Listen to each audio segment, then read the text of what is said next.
जुर्मी सरकार होश में आओ, होश में आओ, होश में आओ। नीतीश कुमार शर्म करो, शर्म करो, शर्म करो। नहीं शर्म तो डूब मरो, डूब मरो, डूब मरो।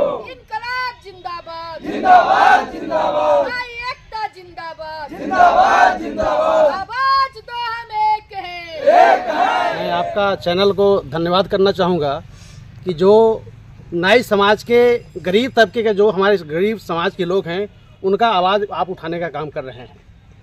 साथियों, निशा की जो हत्या हुई है, पूरा नाई समाज हमारा हतोत्साहित है, पूरा शोक में डूबा हुआ है, जिसका निराकरण हेतु हम लोग माननीय MLC बहन उर्मिला ठाकुर जी के नेतृत्व में, डॉक्टर गोपाल शर्मा जी के नेतृत्व में उनके शोक संपन्न परिवार को सांत्वना देने के लिए हम लोग यहाँ आए हैं। साथियों, आप लोग जान रहे हैं कि ये जो घटना घटा है, ये घटना समाज के लिए कलंक है, और कलंक इसलिए है कि जो ये व्यवस्था है, लोकतांत्रिक व्यवस्था है, व्यवस्था में जो प्रशासन हमारा है, प्रशासन का जो फर्ज बनता है, यहाँ का स्थानीय प्रशासन जो है कहीं से भी इस बच्ची को, निशा कुमारी को, उनके फादर को, उनके पिताजी को, या इस गांव के जितने भी गरीब तबके के लोग हैं उनको न्याय देने असफल रहा है, जिसका परिणाम है कि सामूहिक बलात्कार होने के बाद भी उस बच्ची का न तो उस धारा को जोड़ा गया, न ही उसका जो है मेडिकल कराया गया। और आनंद फानन में यहाँ के DSP, चूंकि जिन लोगों ने, जिस समुदाय, जिस जाति के, जिस वर्ग के लोगों ने उस घटना किया, उसी जाति के वो DSP थे, और पक्षपात करते हुए आनंद फानन में लाश को जलाने का काम किया है। हम लोग भारतीय नाई समाज के जब संज्ञान में गया, हम लोगों ने जूम मीटिंग के माध्यम से एक निर्णय लिया। हमारे राष्ट्रीय अध्यक्ष उड़ीसा से निर्देशित किया है ठाकुर अमरेश कुमार ठाकुर जी ने कि साथी आप लोग जाइए, वहाँ गरीब परिवार, गरीब हमारा समाज के लोगों को इसके साथ इस तरह से घटना हुआ है, आप लोग को निश्चित रूप से जाना चाहिए। हम लोगों ने एक शिष्टमंडल बनाया। MLC माननीय विधायिका उर्मिला ठाकुर जी से आग्रह किया कि दीदी, इस परिस्थिति में अगर हम लोग नहीं जाते हैं तो समाज के लिए कलंक कहा जाएगा। दीदी ने कहा कि नहीं, आप लोग प्लान बना रहे हैं, मेरा प्लान पहले ही से है, आप लोग आइए, बिल्कुल स्वागत करते हैं इस कार्यक्रम में चलने के लिए, आइए। और उन्हें समय दिया है, उनको भी हम लोग धन्यवाद देते हैं कि एक अपने लोगों के लिए आगे बढ़ चल करके काम कर रही हैं। और उम्मीद है आने वाला दिन में जो है ये बहुत ही अच्छे ढंग से इस मैटर को विधान परिषद में उठाने का काम करेंगे। अपने जो सुजाति का जो मामला है उसको उठाने का काम करेगी, और हम लोग इनके पीछे चलने के लिए तैयार हैं। साथियों, आज हम लोग जो आए हैं शिष्टमंडल में, हम लोग आए हैं इनको एक कुछ ना कुछ, चूँकि गरीब जो जिस तरह से घटना घटा है, आज के समय में इससे मुकाबला करने के लिए आर्थिक रूप से जरूरत पड़ेगा। तो इसके लिए हम लोगों ने एक निदान के रूप में कुछ रकम लाए हैं, जो डॉक्टर गोपाल शर्मा जी उनको डोनेट करेंगे। और उसके बाद हम लोग चाहेंगे कि फिजिकली जल करके यहाँ के SP जो हैं, दीदी से निवेदन हम लोग का होगा कि यहाँ से जो SP हैं और DSP हैं या थाना प्रभारी हैं, हम लोग पूरा शिष्टमंडल उनसे मिलेंगे। और सबसे ताजुब की बात ये है कि जो गरीब का आवाज़ उठा रहा है, जिसको आप कहते हैं तीसरा नेत्र, उनको धमकी दिया जा रहा है। SP साहब, क्या कर रहे हैं आप? लोकतंत्र जो टैक्स जो दिया जाता है लोगों के द्वारा, उसी टैक्स का ना भोजन चलता है आपसे, आपका भोजन उसी तरह से चलता है। आप क्या चाहते हैं? लोकतंत्र को ध्वस्त कर देना चाहते हैं क्या? आप चाहते हैं कि गृह युद्ध हो जाए देश में? ऐसा चाहते हैं? नाई समाज के बाहों में बल नहीं है, आपको संभालना मुश्किल हो जाएगा। SP साहब बता देते हैं, आप संभालिए, न्याय दिलाने का काम कीजिए, अन्यथा मरता क्या नहीं कर सकता है। समझ गए ना? बताइए, पत्रकार को धमकी दिया जा रहा है, 4 FIR इन्होंने लिखाने का काम किया। आप क्या संज्ञान में लिए? आपका ड्यूटी नहीं बनता है? इनके ऊपर जो अत्याचार हो रहा है, इनको जो है सुरक्षा देने का काम आप नहीं कर सकते हैं क्या? मेरी मांग होगी, इनको सुरक्षा मुहैया करवाइए। और जो जिस लड़की निशा कुमारी के साथ में इस तरह से जो बलात्कार करके हत्या करने का काम किया है, दिन दहाड़े 2 बजे रात में, दिन में घर में घुस करके हत्या किया गया है। आप जो है सरकार से हमारा मांग होगा, नीतीश कुमार जी, आप पर भरोसा किया है बिहार के लोगों ने, गरीब तबका के लोगों ने, आप अन्याय किए हैं लोगों के साथ में, आप न्याय कीजिए। गृह मंत्री का जिम्मेदारी आपके पास है, आप अपने पुलिस महकमा को सजग कीजिए।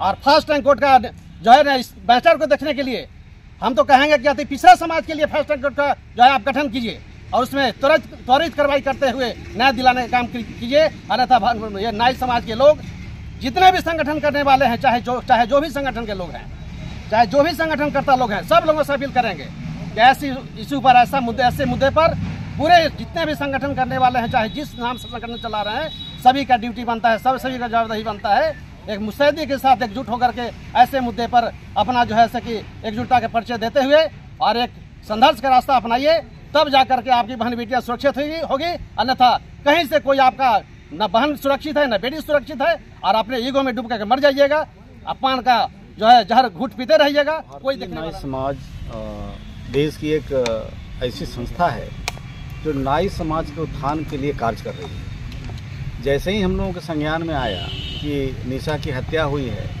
और आप लोग सब लोग बता रहे हैं कि उसकी हत्या के साथ साथ उसके साथ बलात्कार हुआ है, और जिस तरह से पुलिस प्रशासन और यहाँ के जो प्रशासन है, स्थानीय प्रशासन, वह जो कार्य कर रही है, यह बहुत ही निंदनीय है।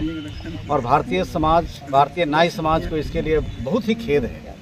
हम लोग भारतीय नाई समाज का एक शिष्टमंडल आया है निशा और निशा के परिवार, जो उसके शोक संतप्त परिवार हैं, उनसे मिलने के लिए, उनको ढाढ़स बनाने के लिए और ये एक मैसेज देने के लिए कि हमारा जात और हमारा जो बिरादर है वो कमज़ोर नहीं है। वो जिला से लेकर के राज्य स्तर तक हम लोग आंदोलन करेंगे इसके लिए। अगर आज भी अगर मर्डरर जेल में बंद है तो उसको रिमांड पर क्यों नहीं लिया गया, रिमांड पर लेकर के अन्य हत्यारों को क्यों नहीं पकड़ा गया, इन सारी बातों को लेकर के हम लोग प्रशासन से भी मिलेंगे और डीजीपी के कार्यालय में जितने भी वरीय अधिकारी हैं, जैसा कि आप बता रहे हैं कि आप भी जाकर के मिले हैं, हम लोग भी जाकर के मिलेंगे कि जल्द से जल्द जो भी एक्यूज्ड है, जो क्रिमिनल है, जिसने निशा की हत्या की है, उसको जल्द से जल्द पकड़िए और पकड़ करके उसको कौन कौन एक्यूज्ड है उसको जेल में डालिए और जल्दी से जल्दी फास्ट कोर्ट की स्थापना कर करके इसको सज़ा दीजिए और इसको फांसी की सज़ा होनी चाहिए। ये छोटा मोटा सज़ा से काम नहीं चलेगा। ये हमारी मांग है, ये भारतीय नाई समाज की मांग है कि इसको फांसी पर चढ़ाया जाए और फास्ट कोर्ट बैठा करके जल्दी से जल्दी, और जितने भी जो एसपी हैं, डीएसपी हैं, थाना प्रभारी हैं, आईओ हैं, इन सभी को कटघरे में खड़ा किया जाए कि एक गरीब की बेटी की हत्या हुई है, उसके साथ बलात्कार हुआ है और आज तक कोई एक आदमी ना उसके ननिहाल में आया है और ना वीरेंद्र बाबू के घर पर आया है जो उसके पिताजी का घर है। ये बहुत ही शर्मनाक बात है और पुलिस प्रशासन के लिए ये बहुत ही गंदा बात है कि ये कास्ट पॉलिटिक्स अगर हो रही है तो इस तरह का समाज में पुलिस का दायित्व बनता है कोई कास्ट पॉलिटिक्स नहीं करे। इसलिए हम लोग सभी नाई समाज के लोगों को जागरूक करने आए हैं और एक आंदोलन का रूप देना है, क्योंकि आज हमारी बेटी के साथ ऐसा हुआ है, कल किसी दूसरे समाज के लोगों के बेटी के साथ ऐसा ना हो जाए। इसलिए हम सभी लोग जागरूक हों और सभी लोग अपनी आँख और कान को खोल करके रखिए। अगर इस तरह की घटना कुछ होती है तो आप लोग स्थानीय लेवल पर बहुत ही तेज़ी के साथ हुंकार उठाइए और आवाज़ उठाइए, तभी इस तरह के क्रिमिनल और बदमाश लोगों का हौसला पस्त होगा।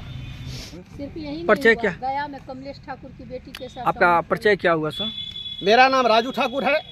मैं ऐसे पटना जिला का मूल निवासी हूं और भारतीय नाई समाज का राष्ट्रीय कोषाध्यक्ष हूं और माननीय राष्ट्रीय अध्यक्ष श्री अमरेश कुमार ठाकुर जी के निर्देश पर हम लोग वहां से चल करके आए हैं कि चल कर जा करके उनको अब जो है सांत्वना दीजिए और उनको जो उनका जो है मनोबल को बढ़ाइए कि आप हतोत्साहित नहीं होइए। पूरे देश के नाई आपके साथ में है, पूरे समाज आपके साथ में है और यहाँ बैठे जनमानस से मेरा अपील होगा, यहाँ बैठे अब तमाम नाई जाति के जो भाई परिवार हमारे बैठे हुए हैं सभी लोगों से अपील होगा, आप डरिए नहीं। आप ऐसे मुद्दों को लेकर करके एसपी को घेर लीजिए, पूरे जिले मुख्यालय को घेर लीजिए, तब जाकर के आपको न्याय मिलेगा, अन्यथा नहीं मिलेगा।